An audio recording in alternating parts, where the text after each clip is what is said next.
I've always been drawn to the offbeat and the macabre.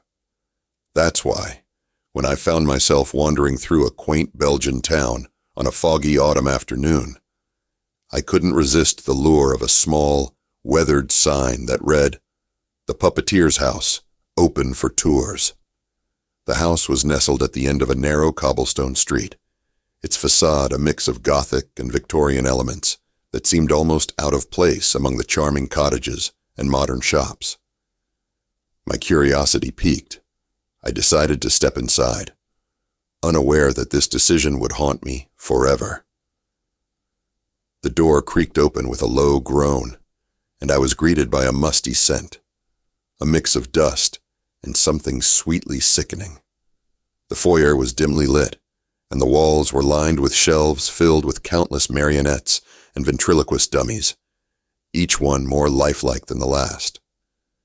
Their glassy eyes seemed to follow me as I walked past, and I couldn't shake the feeling that they were somehow alive. "Welcome," came a voice from the shadows. I jumped, my heart racing, as an old man stepped into the light. He was tall and gaunt, with a shock of white hair and piercing blue eyes that seemed to bore into my soul. "I am Henri, the curator," he said with a smile that didn't quite reach his eyes. "You must be here for the tour." I nodded, trying to ignore the growing unease in my stomach. Henri led me deeper into the house, his cane tapping rhythmically against the wooden floor. The further we went, the darker and more oppressive the atmosphere became. "This house belonged to my great-grandfather, Émile Lefebvre," Henri explained. "He was a master puppeteer, renowned throughout Europe. His creations were said to be imbued with a life of their own." We entered a large room that served as a workshop. The air was thick with the smell of varnish and wood shavings. Workbenches were cluttered with tools, and half-finished puppets hung from the ceiling.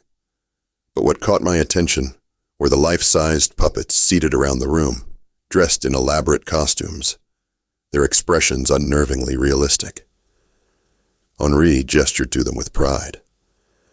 "These are some of Émile's finest works. He believed that a puppet's soul came from the wood it was carved from and the care put into its creation." As I moved closer to one of the puppets, I noticed something odd. Its eyes weren't made of glass, but seemed to be actual human eyes.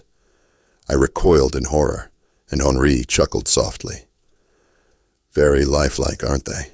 he said, his tone almost mocking.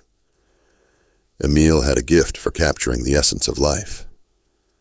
I wanted to leave, but something kept me rooted to the spot, a morbid fascination that I couldn't shake. Henri continued the tour, leading me through a narrow hallway lined with portraits. Each painting depicted a different person, their expressions frozen in a mix of fear and agony. "These were Émile's patrons," Henri said, his voice barely above a whisper. "They would commission him to create puppets in their likeness. He believed it was a way to achieve immortality." We reached the end of the hallway and entered a small, dimly lit room. In the center stood a large, ornate marionette stage. The curtains were drawn, and the air was thick with anticipation. Henri motioned for me to sit in one of the chairs facing the stage. "Please, enjoy the show," he said with a bow. The lights dimmed further, and the curtains slowly parted. A lone spotlight illuminated the stage, and a puppet stepped into the light. It was a perfect replica of Henri, down to the smallest detail. The puppet began to move, its wooden limbs creaking as it danced and mimed in eerie silence. Then, to my utter shock, the puppet began to speak. Its voice was a perfect mimicry of Henri's, but with a hollow, echoing quality that sent chills down my spine. "Ladies and gentlemen," it intoned, "welcome to the final performance." The room seemed to close in around me, the shadows growing longer and darker. I tried to stand, but my legs wouldn't obey. The puppet's eyes locked onto mine, and I felt a cold, creeping sensation spread through my body. "This house is a sanctuary for souls," the puppet continued. "Those who enter are destined to become part of the collection." I struggled to move, to scream, but I was paralyzed by an unseen force. The puppet raised its arms, and the other life-sized puppets around the room began to stir. They turned their heads in unison, their eyes glinting with a malevolent light. Henri's voice echoed in my mind, a chilling whisper. Emile discovered a way to transfer souls into his creations, a dark magic that grants them life everlasting. The puppets rose from their seats, moving toward me with unnatural grace. I could see the twisted remnants of human souls trapped within their wooden forms, their expressions contorted in eternal torment. I finally found my voice and screamed, but the sound was swallowed by the darkness. The puppet that resembled Henri stepped off the stage, its movements fluid and predatory. It reached out with a wooden hand, and as it touched my skin, I felt a searing pain, as if my very essence was being ripped from my body. The world began to spin, and I was engulfed in a whirlwind of memories and emotions. I saw flashes of Emile's life, his descent into madness as he delved deeper into forbidden arts. I felt the agony of the souls he had trapped, their despair and rage. When the whirlwind subsided, I found myself standing on the stage, looking out at the room. The chairs were empty, the shadows still. I tried to move, but my limbs were stiff and unyielding. I looked down and saw that my hands were made of wood, my fingers jointed and painted. I had become one of Emile's creations. Henri, or the spirit that now inhabited his body, stood before me, a triumphant smile on his face. "Welcome to the collection," he said. "You will make a fine addition." I wanted to scream, to cry, but I could do nothing but stare blankly ahead, my soul trapped within a wooden shell. I was condemned to spend eternity in the puppeteer's house, a silent witness to the horrors within. Years have passed since that day, though time has lost all meaning for me. I watch as new tourists enter, lured by the promise of a unique experience. They too will become part of the collection, their souls trapped in wooden bodies, forever at the mercy of the puppeteer's dark magic. And so, the house continues to draw in the curious and the unwary, its collection growing with each passing year. I can only hope that one day, someone will uncover the truth and put an end to this cursed existence. But until then, I remain a puppet, my life and soul forever entwined with the dark legacy of Emile Lefebvre.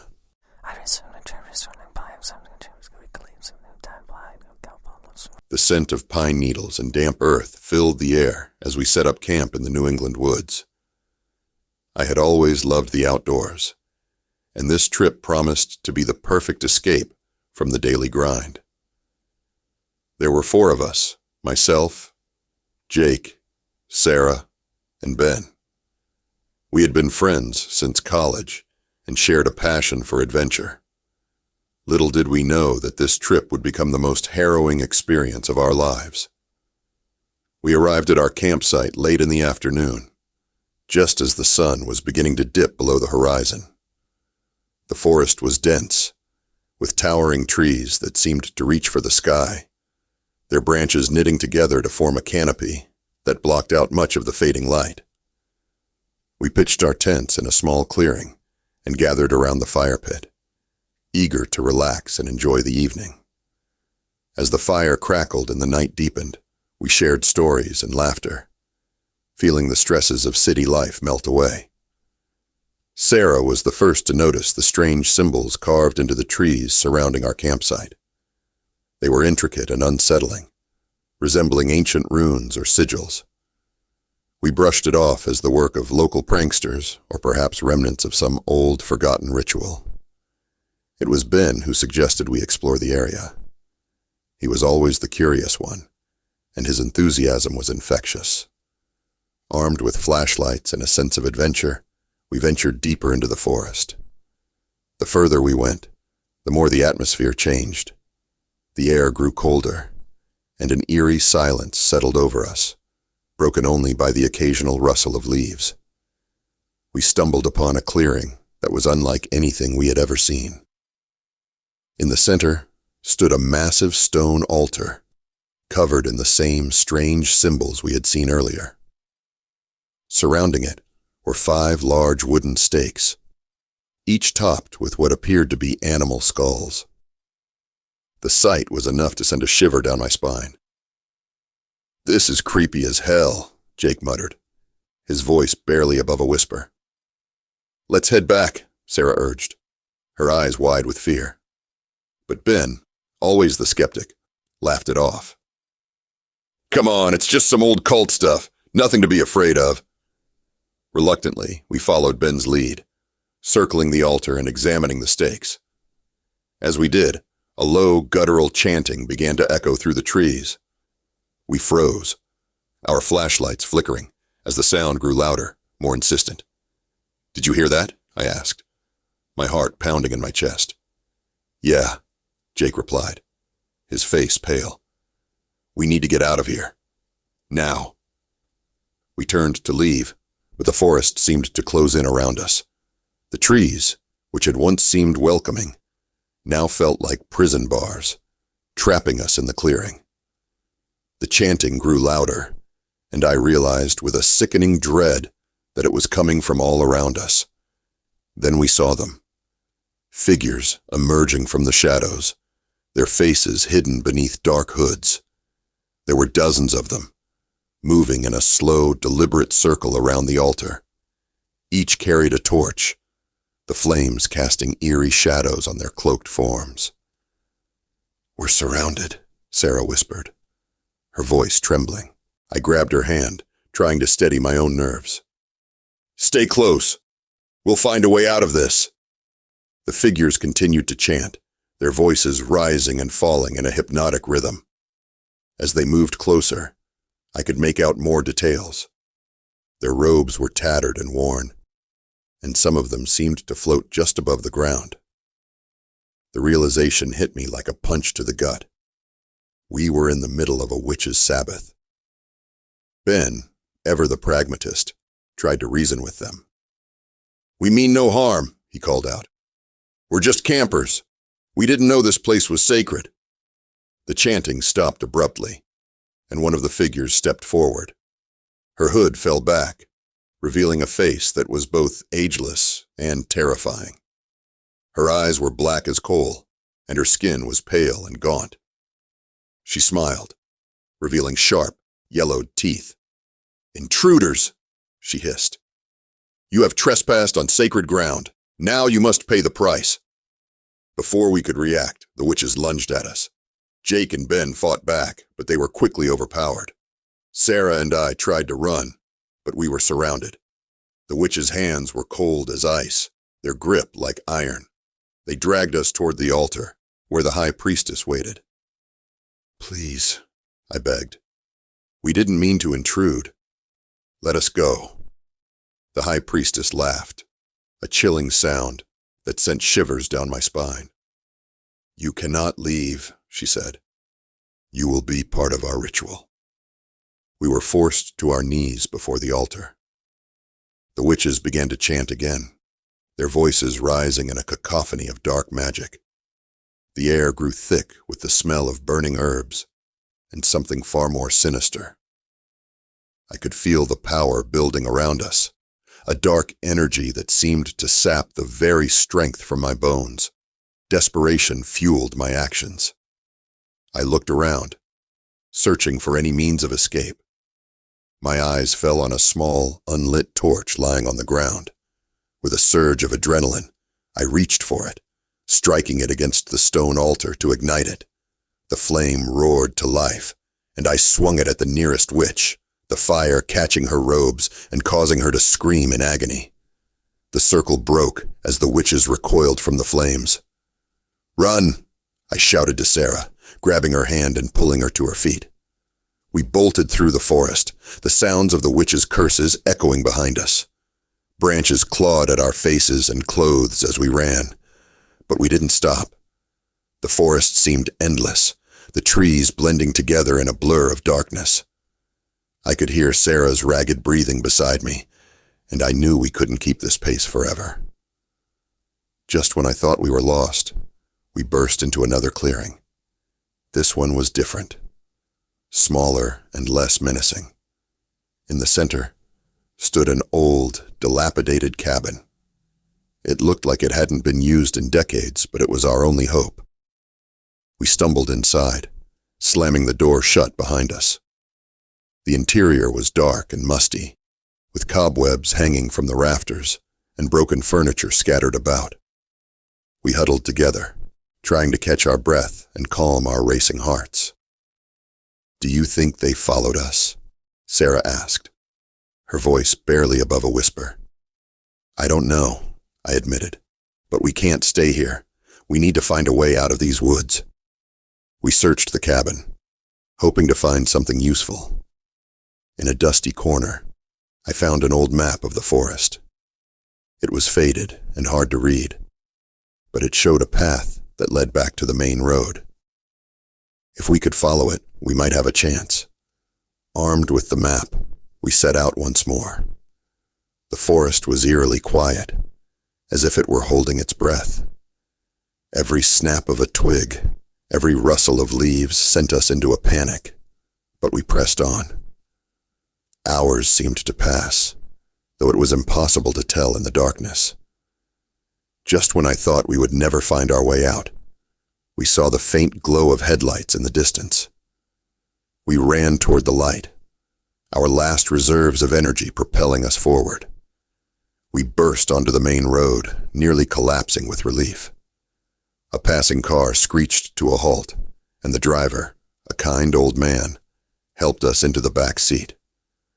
We told him our story as he drove us to the nearest town, our voices shaking with exhaustion and fear. The authorities were skeptical at first, but when they returned to the forest, they found the clearing and the altar, just as we described. The witches, however, were nowhere to be found. The forest was declared off-limits, and warnings were posted to keep others from suffering the same fate.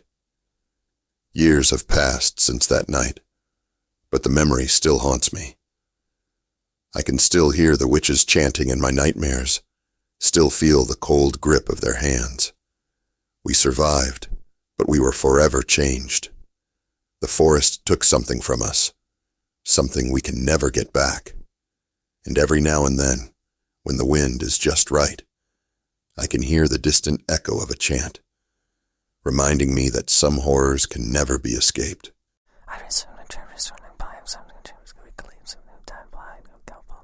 The sun was setting behind the ancient pyramids of Giza, casting long shadows over the desert sands.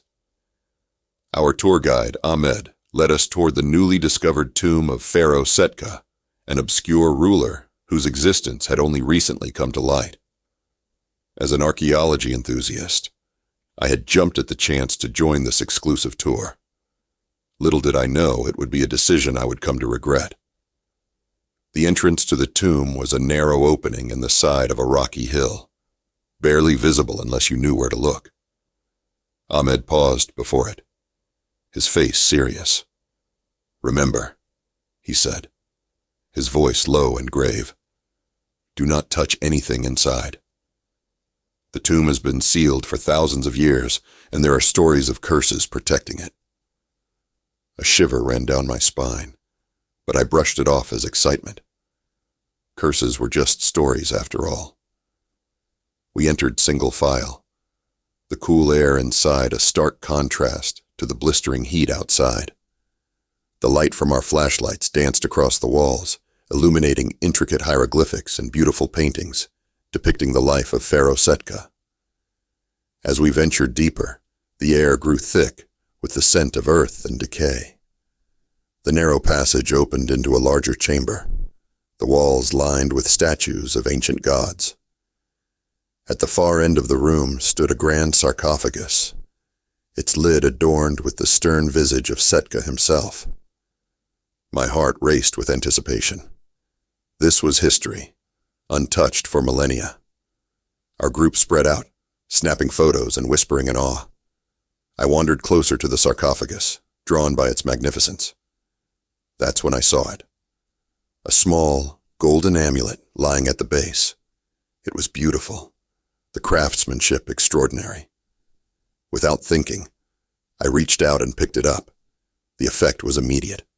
The ground beneath us shook, and a deep rumbling echoed through the chamber. Ahmed shouted for us to get out, but the entrance collapsed in a shower of dust and rubble, trapping us inside. Panic set in, and I felt a cold sweat break out on my forehead. We have to find another way out. Ahmed's voice was strained but determined. He led us through a series of narrow passages, each more labyrinthine than the last. The hieroglyphics on the walls seemed to twist and writhe in the flickering light, telling a story of vengeance and wrath. Suddenly, the air grew colder, and an eerie silence fell over us. We stepped into another chamber, this one dominated by a large statue of Setka, his eyes glaring down at us with a malevolent intensity. At his feet lay a scattering of treasures, untouched and pristine. But the temperature continued to drop, and a dark, oppressive presence filled the room. Who dares disturb my rest?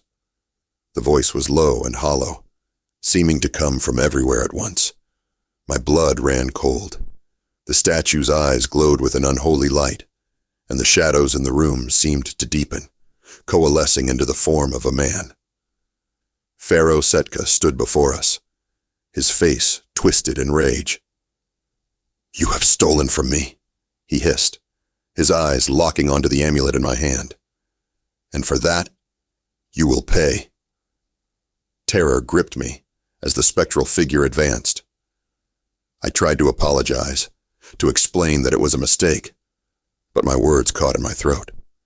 The other tourists backed away, their faces pale with fear. Ahmed stepped forward, his expression one of defiance. "We meant no disrespect, great Pharaoh," he said, his voice trembling. "We only wished to learn from your greatness."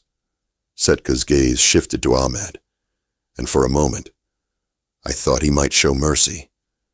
But then his face contorted with fury. "Learning is not worth desecration. You shall all suffer for your insolence." The ground opened beneath Ahmed, and he was swallowed by darkness, his scream echoing through the chamber.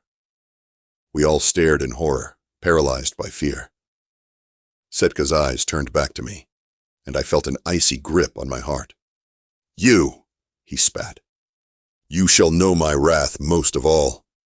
The room spun, and I felt myself being lifted off the ground, a force squeezing the air from my lungs. Darkness encroached on my vision, and the last thing I saw was the cold, pitiless eyes of Setka. I awoke to silence and darkness, the air heavy and still. My head throbbed, and it took a moment to remember where I was. The tomb, the curse, the amulet was still clutched in my hand, its weight a reminder of my folly. "Hello?" I called out, my voice hoarse. There was no response. The others were gone, swallowed by the tomb or worse. I was alone, but I could feel Setka's presence, his anger a tangible force in the air.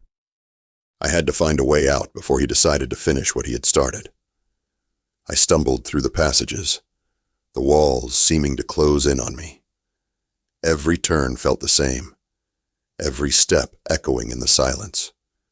Time lost meaning, and despair began to creep in. But then I saw it, a faint glimmer of light ahead. I hurried toward it, my heart pounding with hope. The passage opened into a small chamber, a shaft of sunlight piercing through a crack in the ceiling. Relief washed over me, but it was short-lived. The light fell upon a stone altar, and upon that altar lay another body, mummified and adorned with gold. It was Setka. His earthly remains preserved in death as in life. The realization hit me with a sickening force. The amulet was part of his burial treasures, and I had taken it, triggering the curse. But maybe, just maybe, if I returned it, he would let me go.